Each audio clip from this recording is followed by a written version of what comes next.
नीचे आ रहे हैं, क्या कारण है? इस पर बातचीत करने के लिए हमारे साथ अब मौजूद हैं कामाख्या ज्वेल्स के एमडी मनोज झा। मनोज जी, क्या लग रहा है ये ऊपर गया फिर नीचे आ गया, बावजूद इसके कि लोगों को उम्मीद है कि डॉलर और वीक होगा? नमस्कार सर। देखिए, अभी तो जो सोने का बाजार चल रहा है वो उम्मीदों पे ही चल रहा है। अभी जो करंट उछाल जो आपने देखा, सितंबर का रेट कट हो जाएगा, ऐसे 93 to 98% मार्केट की ऐसी उम्मीदें बन गई है।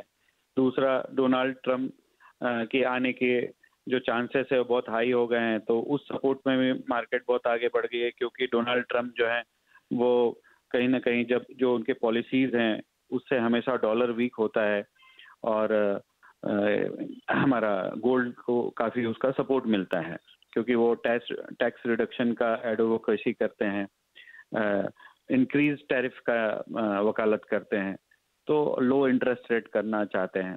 तो ये सब चीज़ों को मार्केट जब से थोड़ा सा प्रेसिडेंशियल कैंडिडेट डोनाल्ड ट्रंप की सपोर्ट बढ़ गई है, तो ऐसा मार्केट को एक्सपेक्टेशन होने लगा है कि फ्यूचर में जो है गोल्ड को और सपोर्ट मिलेगा। लेकिन ये हमें कतई नहीं भूलना चाहिए कि अभी जैसे आईएमएफ ने रिकमेंड किया है कि ये जो रेट कट है वो ईयर के एंड तक ले जाना चाहिए, बहुत अगर जल्दी भी करना है तो। और उन्होंने जो 2024 आर्टिकल 14 कंसोलेशन रिपोर्ट निकालते हैं, उसमें उन्होंने क्लियरली लिखा है कि यूएस की इकोनॉमी जो है वो कोविड के बाद, क्या लगता है ये यहाँ प्राइस और गिरते रहेंगे या जाएंगे ऊपर? सर, मुझे ऐसा लगता है कि जैसा कि आईएमएफ ने भी अभी वार्न किया है कि रेट कट नहीं करना चाहिए, और कोई भी तरह के और यूएस की रिटेल सेल्स डाटा भी आप देख रहे हैं कि मजबूत आ रही है, तो ऐसा एक वार्निंग भी आईएमएफ ने जैसा दिया है कि अगर रेट कट अगर अभी करती है तो ऐसा नहीं कि 2 साल का जो मेहनत है पूरा ने उस पोजीशन पे आ जाए। तो ये सब देखते हुए कभी भी जो कोई निगेटिव एलिमेंट आएगा, न्यूज आएगी गोल्ड के लिए, तो शार्प मुझे लगता है कि फॉल आपको दिख सकता है। और सबसे बड़ी न्यूज क्या आएगी? रेट कट नहीं होगा, ये नेगेटिव न्यूज आएगी?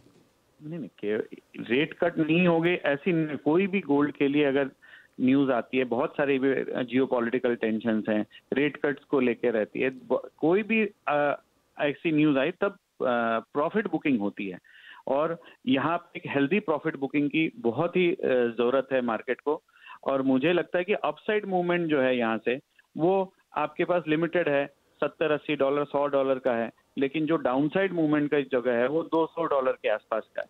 तो ये बहुत ही रिस्की जोन है, जहाँ रिस्क एंड रिवॉर्ड रेशियो जो है ना वो देखना, इवैल्यूएट करना बहुत जरूरी है। तो मुझे ऐसा लगता है जी बहुत शुक्रिया हमारे साथ जुड़ने के लिए। धर्म भाटिया साहब, ये मनोज जी कह रहे हैं कि ये गोल्ड में कोई इवेंट होगा तो बड़ी प्रॉफिट बुकिंग आएगी। माहौल अब ये बन रहा है कि रेट कट होगा, माहौल ये बन रहा है कि यूएस का अपना डेट 200% हो चुका है जीडीपी का, तो एक तरीके से गोल्ड के लिए अच्छी खबरें आने की ज़्यादा संभावना जो ऊपर ले जाएंगी उसको। आपको क्या लगता है?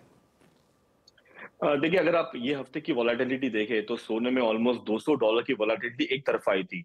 न्यूज क्या था? कुछ भी नहीं। मार्केट में ऑलरेडी प्राइस डिस्काउंटेड था कि 2 रेट कट आएंगे, और उसकी वजह से मार्केट में एक शार्प रैली देखने मिली। प्लस ट्रंप पे जो एक अटैक हुआ था असैसिनेशन का, उसकी वजह से मार्केट में एक जियोपॉलिटिकल टेंशन एक छोटी सी अवधि के लिए मार्केट में एक स्पाइक देखने मिला था, और प्राइस ऑलमोस्ट $2500 चला गया था। बट अगर आप देखिए तो ये लेवल पे लेवाल कितने हैं, डिस्काउंट कितना हो सकता है? अगर प्राइस पैरिटी देखें तो स्पॉट ऑलमोस्ट $10 से $15 डिस्काउंट में आ चुका था। यूजुअली इतना होता नहीं है। प्लस ये महीना, ये जो 2-3 महीने हैं जहाँ पे इंडिया में ज्यादा कंजम्पशन होने की गुंजाइश काफी कम हो गई है, क्योंकि शादी नहीं है। शादी जो भी होगी अक्टूबर के बाद होगी।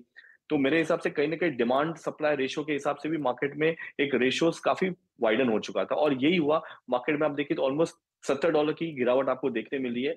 मैं एक्सपेक्ट करता हूं कि आज वीकेंड है तो प्राइस में और प्रेशर आने की संभावना है, और यहां से प्राइस और 200 से 300 रुपए लुढ़क सकता है। तो मैं रेकमेंड करूंगा निवेशकों को, स्पेशली स्पेक्युलेटर्स को, कि बहुत अच्छा लेवल है, यहाँ पे बिकवाली करके चल सकते हैं। प्राइस ने ऊपरी स्तरों पर सस्टेनेबल नहीं दिखा रहा है। अंतरराष्ट्रीय मार्केट में भी $2500 का जो स्तर है वो सस्टेन नहीं हो पा रहा है, वहां से अच्छी खासी गिरावट देखने मिली है। तो प्राइस यहाँ से $30 से $40 और लुढ़क सकता है। डोमेस्टिक मार्केट की बात करें तो 72,500 के टारगेट के लिए आप करंट लेवल पे बिकवाली करिए, 73,600 का स्टॉप लॉस मेंटेन करिए, आपको अच्छा मुनाफा होगा। जो पोजिशनल बायर है मैं सलाह दूंगा आप वेट एंड वॉच करें। इसकी कंपैरिजन में देखिए तो चांदी ने भी इतनी तेज गिरावट दिखाई है। अच्छा, क्रूड में क्या